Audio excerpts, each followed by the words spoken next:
The Newsday continues here on One News Now. I'm Sean Yao. President Bongbong Marcos, who is also our agriculture chief, has reached his 100th day in office.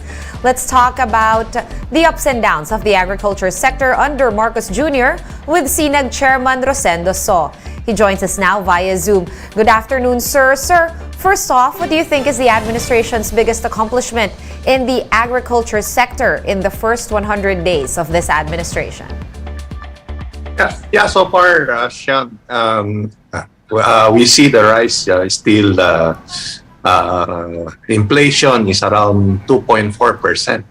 So the basic food that we are seeing is the pork also did not increase. The chicken is did not increase for the month of August and September. So we can see that those basic commodities didn't increase. So that is a good indication that I think the government is doing well. All right, what about points for improvement, sir? You mentioned, of course, the ups. What about the downs? Yeah, the raw mat, it's very, very high. Like corn, if you see the inflation, it reached around 26%, and the cost of corn went up to 21 pesos. Before, it's only around 13 pesos. The food ingredient of rice bran for feeds, now it's 22. No, before it's only 12 pesos. So the oil now is 62. Before it's only 30. So this automatic will increase the price of our food.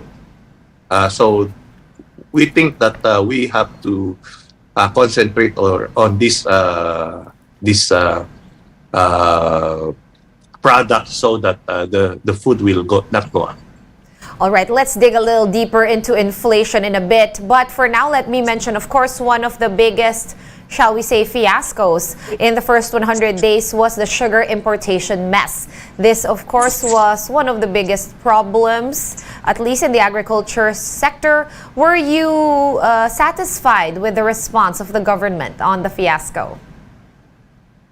Yeah, I think the stocks is not distributed very well.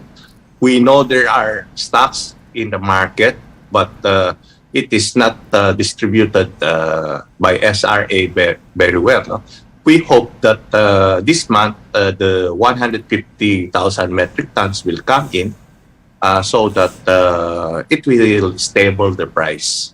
So we are looking for the importation of 150,000 metric tons this October. All right. With inflation, of course, as you mentioned, hitting an all-time high, do you think that the administration or the Marcos government is doing enough to address food inflation specifically?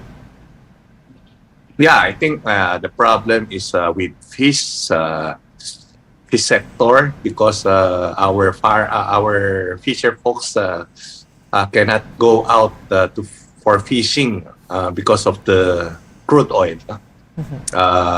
So we think that the government should subsidize our fisher folks on that, so that fish will go down. But our rice is still low. No? We see the inflation only 2 point something.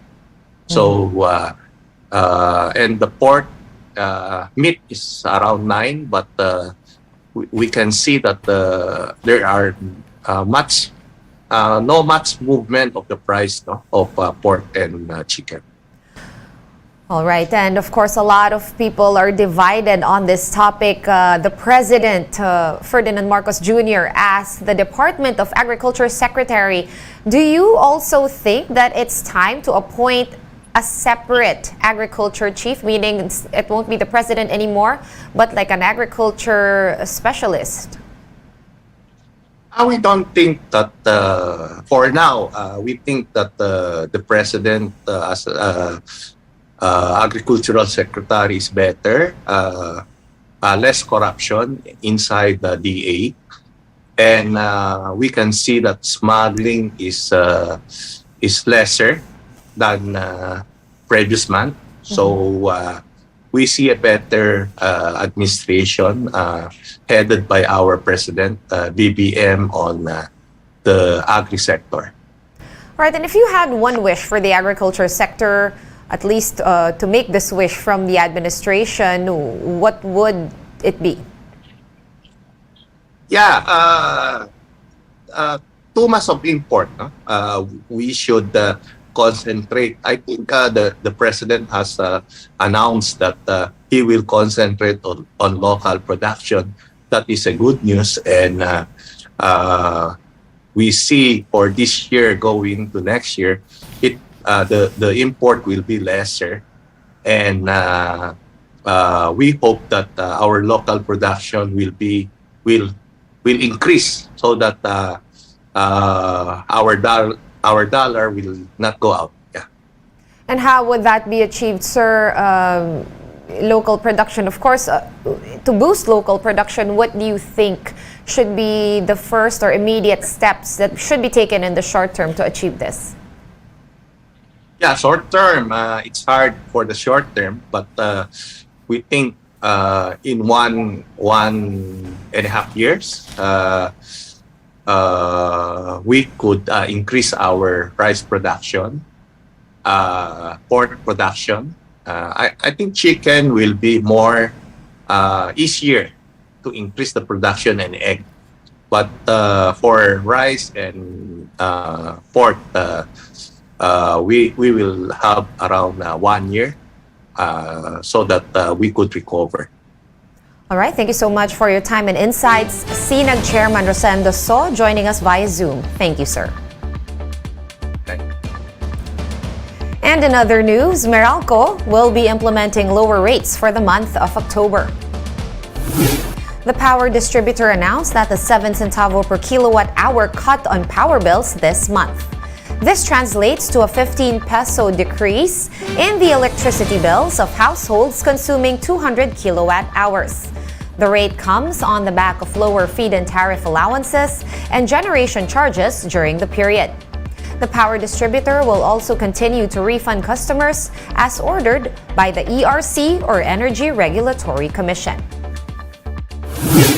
Meralco continues to implement the various distribution rate true-up refunds that were ordered by the Energy Regulatory Commission.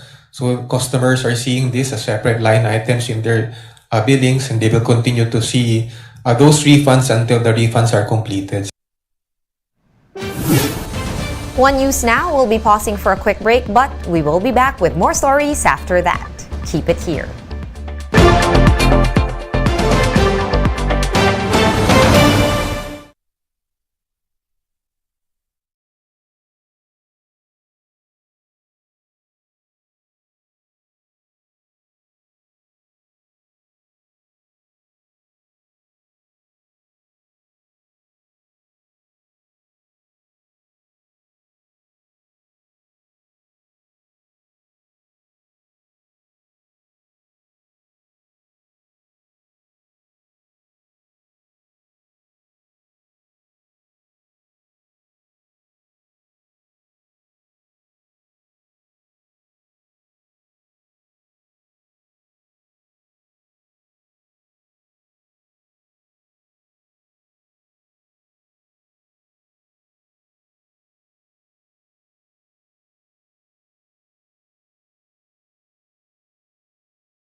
One News Now. I'm Sean Yao.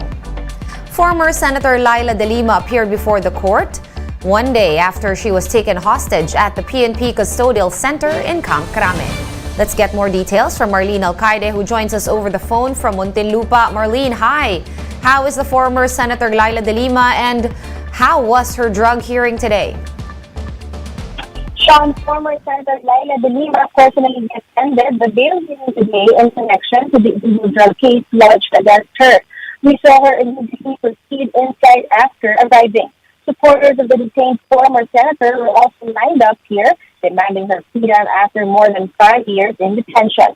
Security was tight when de Lima arrived at the Muntinlupa RTC this afternoon. The prosecutor's witness against de Lima, Herbert Salango, also appeared in the hearing. He is expected to undergo cross-examination. The former senator has been in detention since 2017 due to the 3 drug cases filed against her. One of the 3 cases has been dismissed for lack of evidence, while 2 other cases remain pending here at the Muntinlupa RTC. A separate drug case with Corpus Juan Bayan is also pending, and claimed that he solicited money from Kerwin Espinosa to give to de Lima. He later on retracted his statement, saying that he was just forced to link de Lima to the drug case. Sean, right now we are here outside the RTC. The hearing was cut short because the prosecution asked the court to request today's hearing because de Lima was exposed to the Edric Secretary Benner Abalos, who tested positive for COVID-19. The court decided to request the hearing, and the next hearing is scheduled on October 24th. Sean? Right, thank you so much for those updates. Marlene Alcaide reporting to us over the phone from Muntinlupa City. Thank you, Marlene.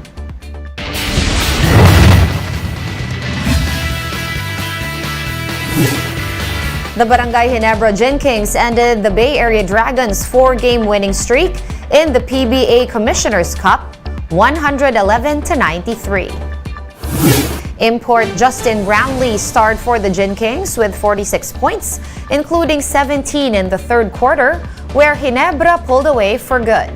This is Ginebra's second straight win, moving their record up to 2-1. Jamie Malonzo added 17 for the Kings, while Christian Stan Hardiger had 11 points and 10 rebounds. The San Miguel Beermen bounced back from their opening day loss after beating the Rain or Shine Elasto Painters 113-105. Diamond Stone shined bright for SMB with 42 points and 12 rebounds, while center June Mar Fajardo contributed 21. Rain or Shine center Bo Belga was ejected after a flagrant 2 foul on Stone late in the game.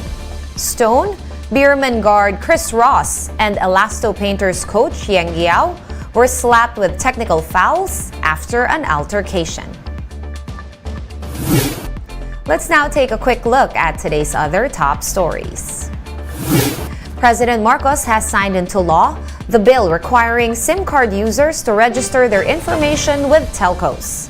The president said the new law will help curb the spread of text scams and will make it easier to track down criminals. Authorities seized over 900 kilograms of shabu worth over 6.7 billion pesos in a storage area in Santa Cruz, Manila on Saturday.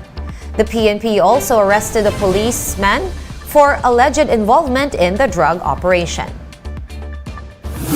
Oil companies will be implementing another big-time price hike effective tomorrow, Tuesday. Diesel will be going up by a whopping 6 pesos and 85 centavos a liter, while kerosene will be more expensive by 3 pesos and 50 centavos a liter. Gas prices will likewise be going up by 1 peso and 20 centavos per liter. For more updates, visit News 5, The Philippine Star, and Business World online. Visit our website, onenews.ph, for more in-depth analysis. You can also catch One News on Signal Play. Register for a free account at www.signalplay.com and stream One News live anytime, anywhere. I am Sean Yao. We are One News.